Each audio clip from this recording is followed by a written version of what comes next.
Je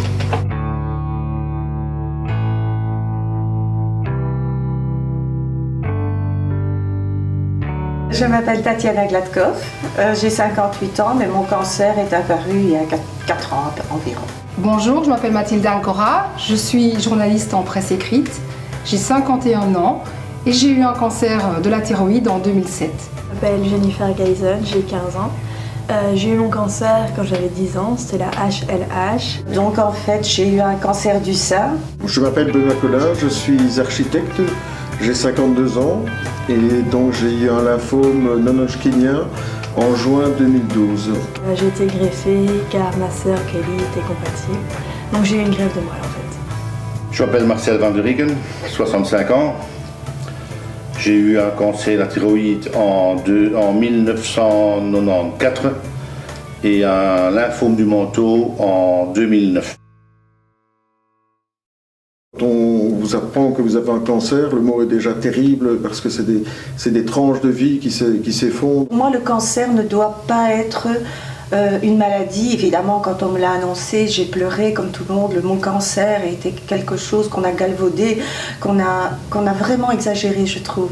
Il ne faut pas s'arrêter au mot cancer et à sa maladie. Il faut voir au-dessus, voir avancer et se dire, voilà, on a une chance de vivre et de vivre bien. À l'époque, dans les traitements, on vous mettait en hypothyroïdie sévère et donc je me suis retrouvée à ne plus savoir marcher 10 mètres convenablement. J'ai vraiment vu comme ça mon corps qui de plus en plus perdait de la vitesse. Bon, aujourd'hui, j'ai récupéré complètement toute mon énergie.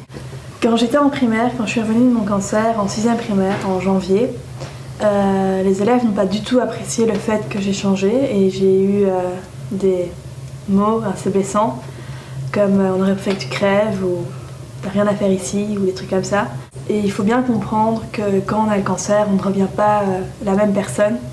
On change fatalement parce qu'on grandit et on mûrit aussi. Il faut vraiment essayer de se mettre à la place de la personne pour comprendre ce qu'elle a vécu, donc voilà. Je suis sorti du négatif, surtout grâce à ma petite fille, surtout, qui m'a montré là un courage monumental. Comment une petite fille de 10-11 ans pouvait comme ça supporter toute cette chimio, tous ces médicaments, cette cortisone et toute cette saleté. Alors comme moi j'étais dans le cas, je me suis dit si elle a réussi à le faire, ben, je dois aussi passer, je dois aussi le faire. Je ne prends pas ça comme une épreuve, mais je prendrais ça plutôt comme une étape dans la vie. J'ai appris qu'on était vulnérable, j'ai appris qu'il y avait une échéance aussi, mais très positivement, ça m'a permis de me reconstruire aussi durant toute cette période de chimiothérapie. J'ai quand même surmonté tout ça. J'ai pris ça comme une parenthèse dans ma vie et ça m'a appris aussi à relativiser les choses. L'important aussi, je voudrais dire, c'est être entouré.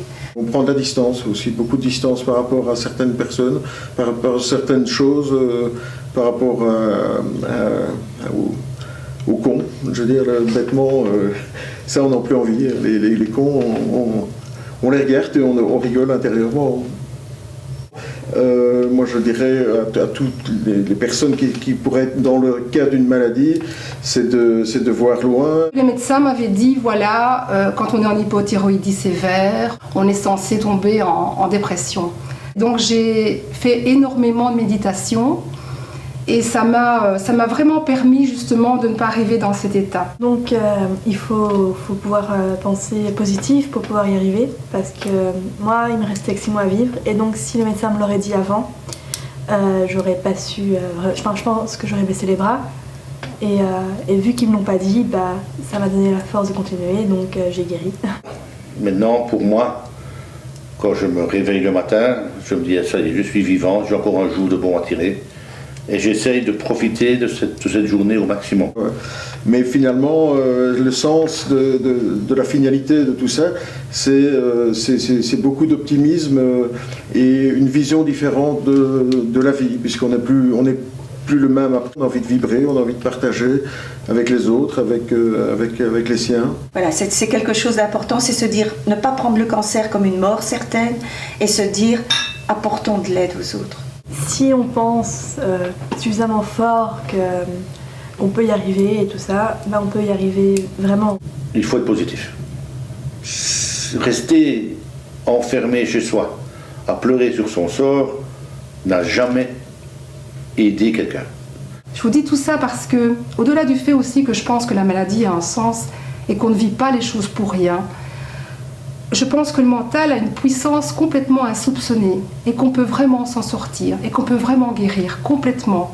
Même quand parfois on doute, et le doute est normal, il y a toujours une solution, il y a toujours une porte de sortie. Céline Grandjean-Bernard, je suis infirmière, mais voilà, j'ai décidé de retirer ma blouse blanche et de m'investir non plus au quotidien auprès de personnes cancéreuses, mais de m'investir pour eux, avec eux, à côté. Le principe du relais pour la vie, c'est surtout ce pourquoi j'ai accepté de le faire, c'est que ce n'est que du positif.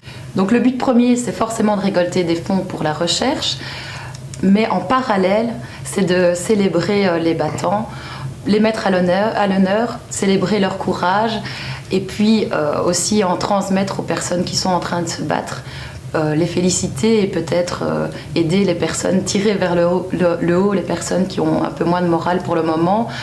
Voilà, l'effet de synergie, ça c'est magique, la positive attitude. On se bat et tous ensemble, on se bat pour la vie, on fête la vie.